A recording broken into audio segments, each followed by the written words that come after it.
remarks on a platform provided by this coalition with a very important and strong theme.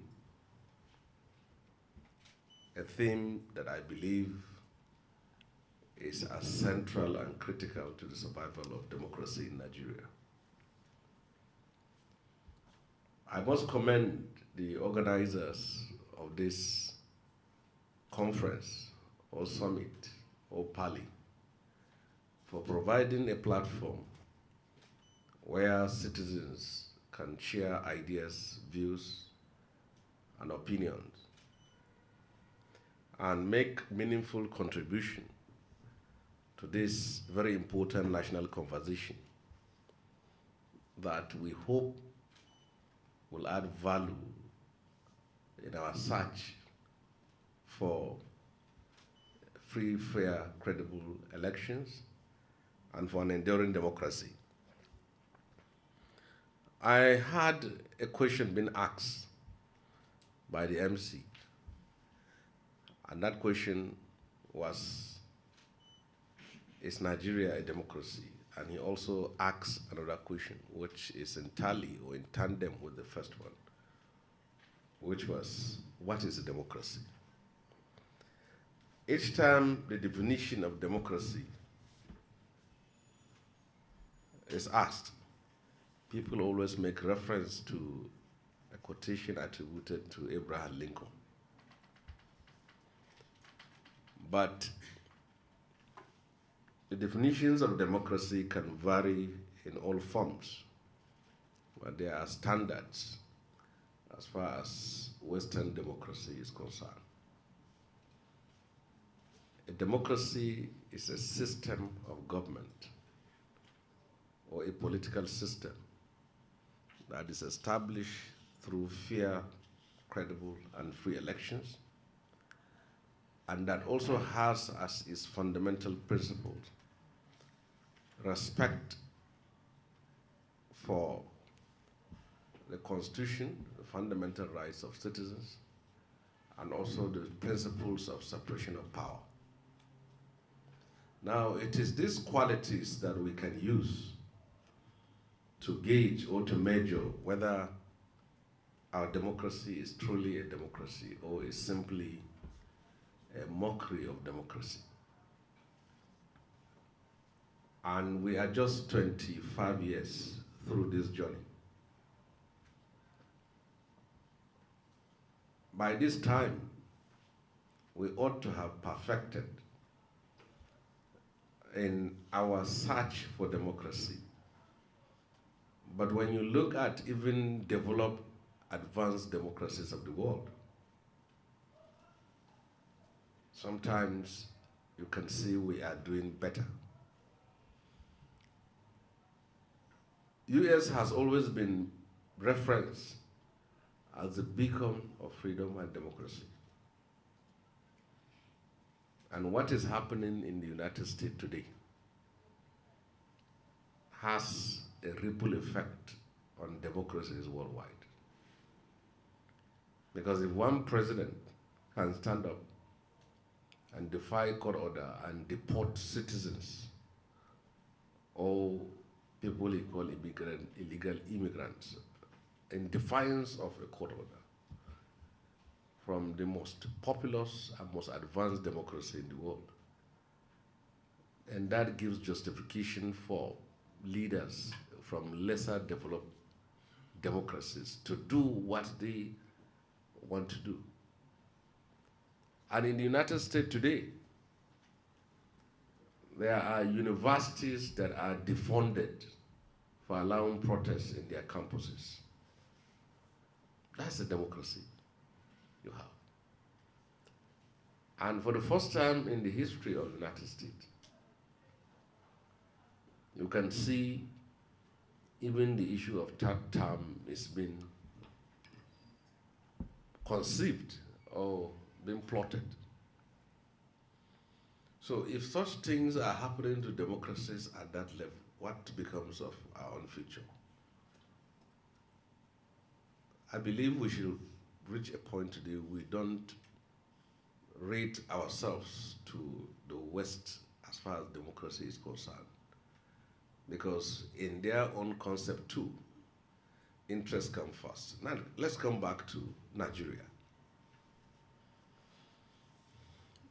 I have seen that most of you here are younger people who will aspire one day to be elected into office.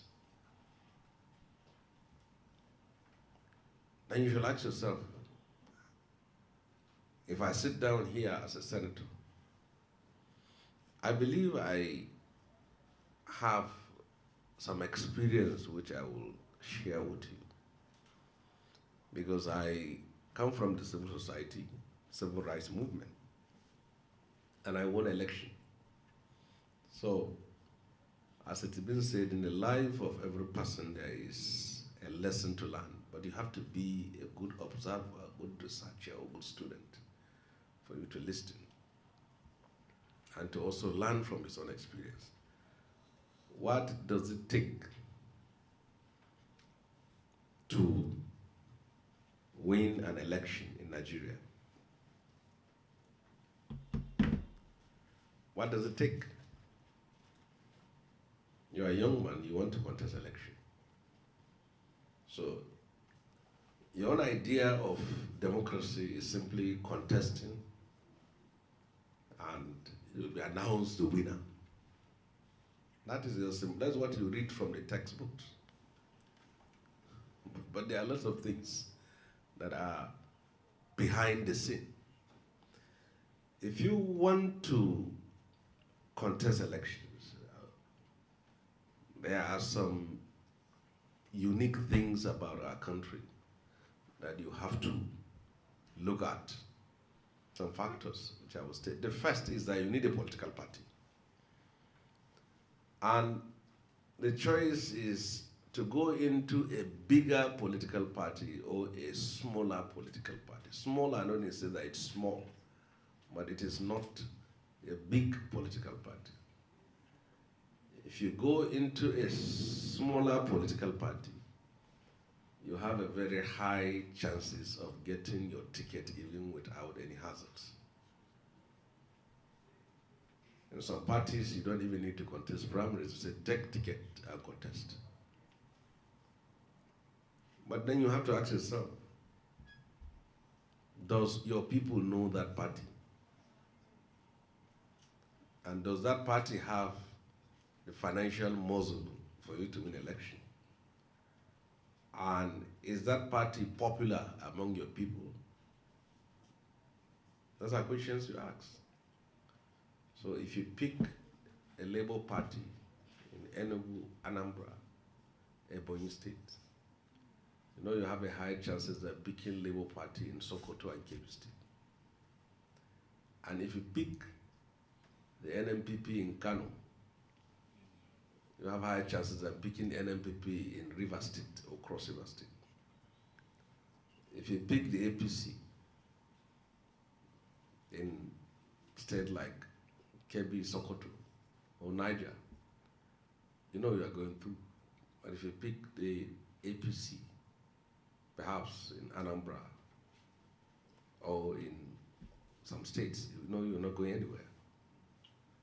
So these are the first thing you have to do. The second thing you have to understand is, in the Nigerian political balance, is you need a godfather.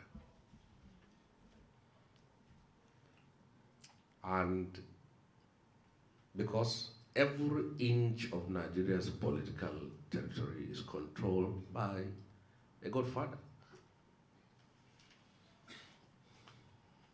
I don't know where we are today. We are in Utako.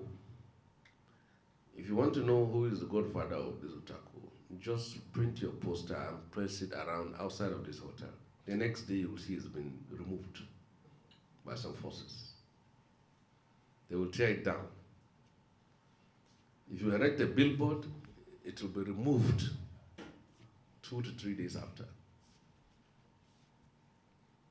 And if you ask them why, those who are removing, they will ask you, did you ask for permission or did you go to so person within this world and discuss with him. You say you're a Nigerian, you have the right. Okay, go and do it. So a godfather provides you with the platform, he provides you with finance, he also provides you with the people. How can a godfather control the people? In every ward, in every district, you see there is a certain godfather that holds people not hostages, but he provides social welfare for people. When their children are marrying, he shares them money. When once they are burying their fathers and mothers, he gives them money. When they are paying their school fees, he pays them. When they have problem of rent, of tuition fees, he pays around that area. So no matter how you go there to speak the grammar of change and revolution in that place. And I'm giving you practical politics as it is.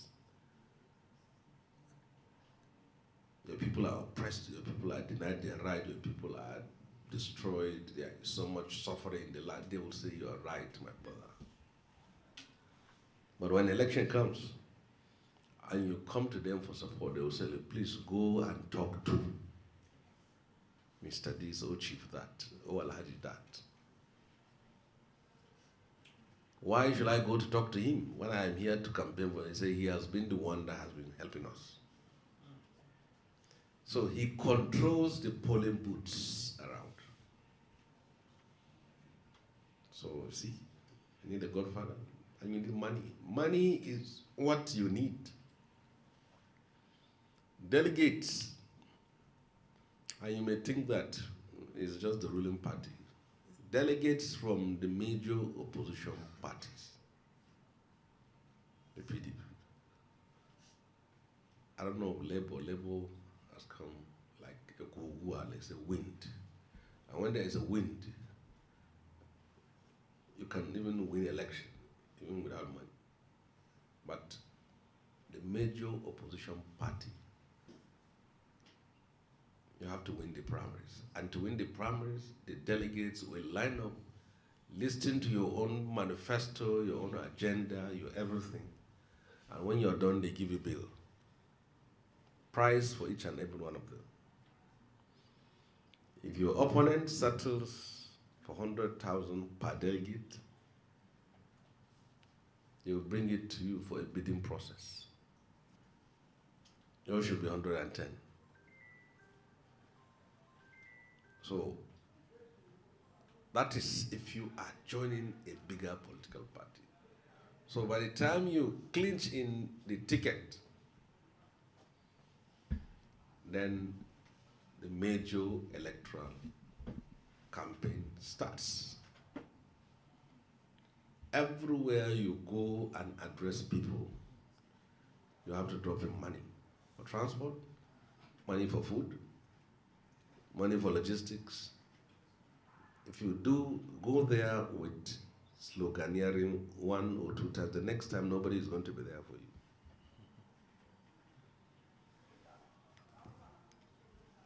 Our political system has been highly monetized, that people of ideas, people of morality, people with vision, as long as they don't have money, they get buried in the process. And you can see the element of thuggery in politics.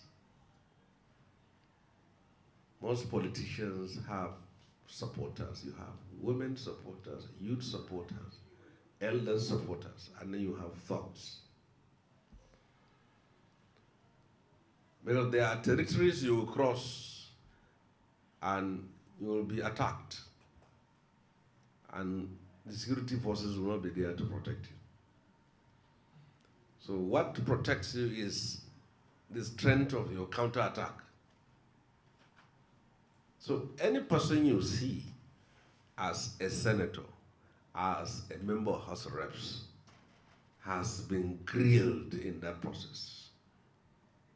He has been roasted. People go to the extent of selling their homes to raise money. They go to the extent of borrowing money to win elections. They go to the extent of begging for money to win elections. So whoever you see that emerges like this as a winner of an election, you only see him, but the journey was tough. So, and then you go for the election itself. If you are outrigged in the election, then you are already in another phase of suffering. Once INEC announced the winner, the next option for you is, if you happen to be the winner, fine, you celebrate. If you lose the election, you go to court. Look at them here. The first struggle for you is the struggle to have access to electoral materials. By the time you have access, and for you to do that, you have to hire lawyers. They come in sons. Every son will come with his bill to you. So when you think that you have spent so much money for elections, there is a second phase if you have to go to court. And you see sons with big cars, Mercedes, BMW, with briefcases and their staffs, and you hire them, it's not going to be free. So each one will give you his bill. By the time they give you their bill, and then you are able to secure access to electoral materials, the next is for INEC to give you one trailer of election materials to find your victory inside it.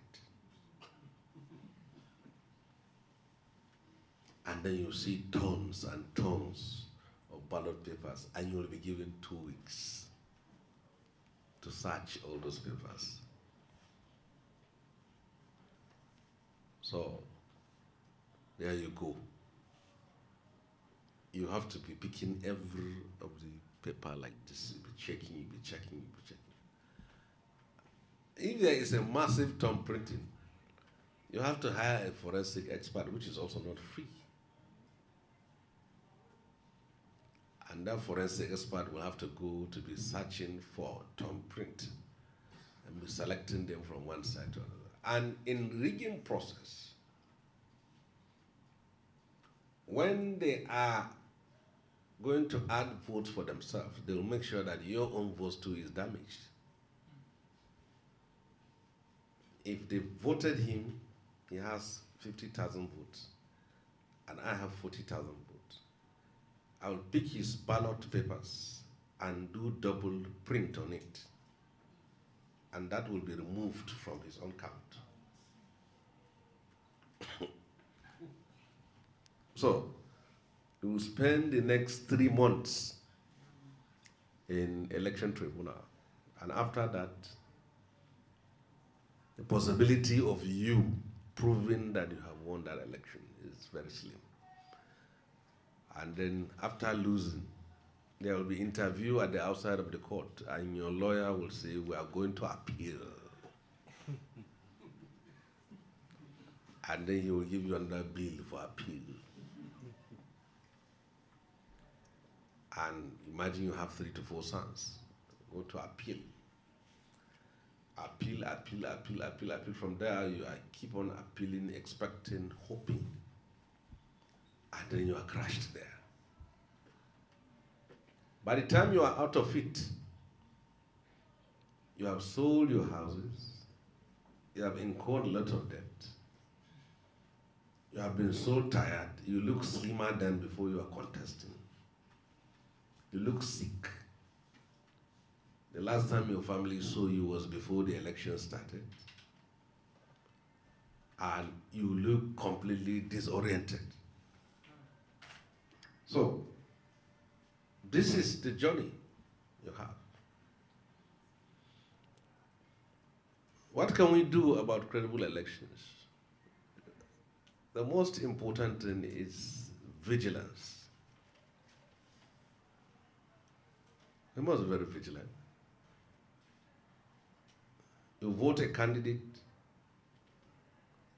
and then you are not ready to protest if that candidate is being denied some. Then what's going to happen? You see, the difference between the opposition of 2013, 2014 and the opposition today led by the PDP is that those ones who are in 2013, 2014 that became the government in 2015 were on the street. Buhari was in the street. These are some of the people that in Kaduna, they are always dragging Buhari to protest. They are in the street protesting. But you can't do opposition in an elitist way. Once you are not in power, you have to go back to the grassroots. If everybody is afraid of prison, everyone is afraid of tear gas, everyone is afraid of being arrested, who is going to protest for you? Like one former governor was saying, Nigerians are cowards, they don't protest. It's not about them, it's about you. And young people of today, once you make one posting, they arrest you, you make a lot of noise and run away. But you forgot that people like us, when we were in your age, we spent so many years in prison. My last imprisonment was, I spent 4 years in the prison system. I started from Kaduna prison to Krikri prison to Port Harcourt prison. I kept on being transferred until I ended in Aba prison, Abia State. I've never been to Aba. I ended up in Aba prison. That's where I finished my own prison service, called NYSC. So, you have to learn to go to prison. You have to learn to wear handcuffs. That is the price of conviction, is the price of resistance, is the price of saying no, resistance. You don't have to be afraid of it. And one thing you should learn to do is, as long as you are in a civil society or civil rights resistance or movement, find time to be visiting prisons around your home, around your city, so that by the time they take you there, they know you.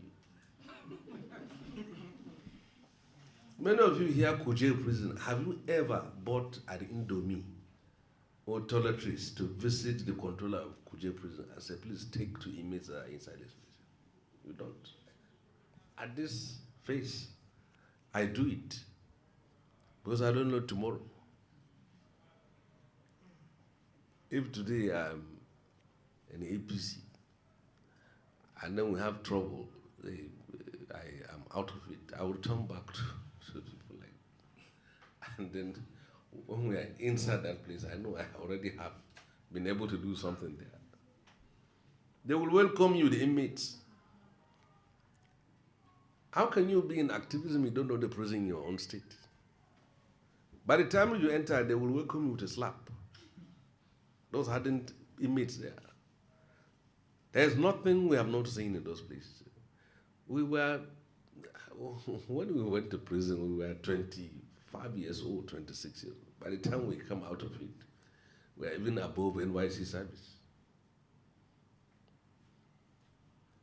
I went there as an activist, just in the fire of student unionism, and we just got into civil rights. By the time I came out, we were over 30 years. So, Nigerians, there are problems with the political elite, and there are problems with ourselves. How can you register and get a voter's card and you refuse to vote on the election day? People are using their PVC as souvenir or part of their interior decor. You just keep it. INEC registered over 79 to 80 million Nigerians. Look at the number of people who voted. Do you know that the number of people who voted for Shagari in 1979 is more than the number of people who voted in 2023 election? 79 is about 45 years ago. The number of people who voted 1980 in Nigeria are more than the number of people who voted in 2023 election. The numbers are there. So what happens? And at that time, our population was almost about 85 or 90 million people at that time. Now it's about 230 million. Younger people, you must have interest in your country. You must be interested in your country. You go to the Facebook, Twitter handles. Younger people are already there. They are with Tiwa Savage, Ira Star, Burna Boy, Wizkid, Kiss Daniel. These are where you will lodge. If the video say that I love pink, he will have about 300,000 likes. If Sani posted that, why should an oil block be sold without transparency? If he's lucky to have 6 or 7 likes there. But for Ira Star to say that I love yellow necklace, see about 50,000 likes. This is where we are today. So, electoral process is as important as the life of a democracy. The person who happens to be in position of authority and power today,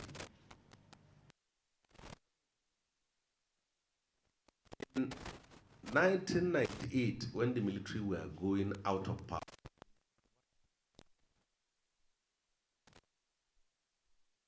those of us who fought for democracy, we were invited.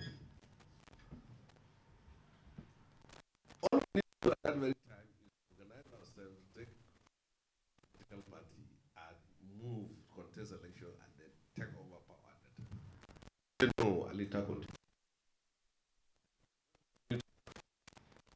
At that meeting we had that time, Gani was there. Gani said, no, we're not going to participate. We'll continue to fight until we achieve the revolution we want. And we followed that process of fighting.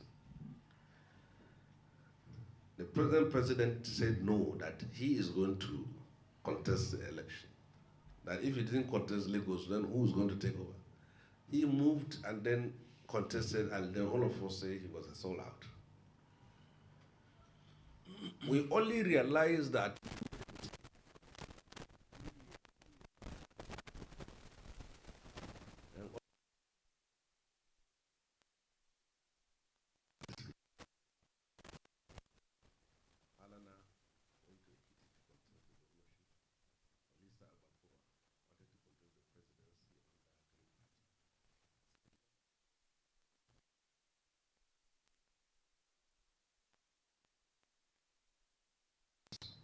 lost because the politicians have already taken over all the seats and they have entrenched themselves already. Unlike the ANC in South Africa, after Mandela was released, they transformed into a political party, took over power, and Mandela became the president. At that time, in 1999, we will have rallied around Gani Fawahimi, set up a political party, people like Chima Obaniako, and then take over power. We refused. And since then, 2003, we are still struggling.